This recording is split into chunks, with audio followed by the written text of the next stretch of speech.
কেমন আছো? আমি তো বেলঘরিয়াতে এসেছি। 5 দিন আমি ব্লগ করতে পারিনি, এসব করতে পারিনি, কেননা আমি সুস্থই এসেছিলাম এখানে। সবার, আমার মেয়ের শরীর খুব খারাপ, আমার নাতির শরীর খারাপ, আমারও শরীর খারাপ হয়ে গেছে।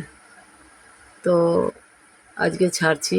দেখো রাধা গোবিন্দ দিয়ে, দেখো রাধা গোবিন্দ দিয়ে ছাড়ছি। দেখো ওদের বাড়িতেই পুজো করলাম, পুজো করছি এই কদিন, কিন্তু শরীরটা ভালো না বলে ছাড়তে পারিনি।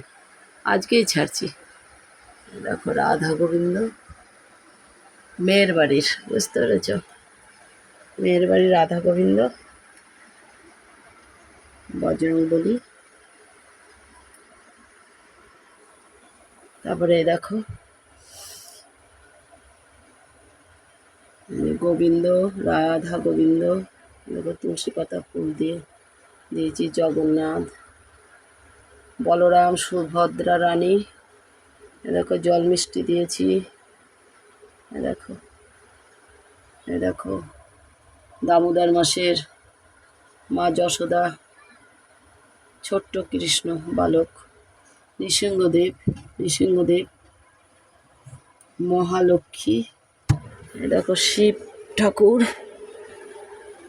এখন ঘি মধু দিয়ে চান করালাম, পুজো দিলাম।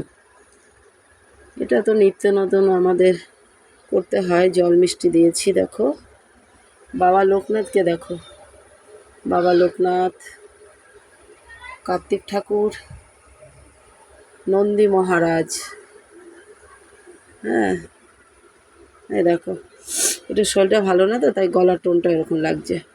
মনে কিছু করো না, তোমরা সুস্থ থাকো, ভালো থাকো, দেখতে থাকো, লাইক শেয়ার করতে থাকো। এখন আমরা বাড়ির সবাই ভালো আছি, 4 জন। জামাই, মেয়ে, নাতি সবার কমে গিয়েছে, এখন ভালো আছি। আশীর্বাদ করো তোমরাও, আমরা ভালো হয়ে যাই, যাতে ছাড়তে পারি, তোমরা দেখতে পারো।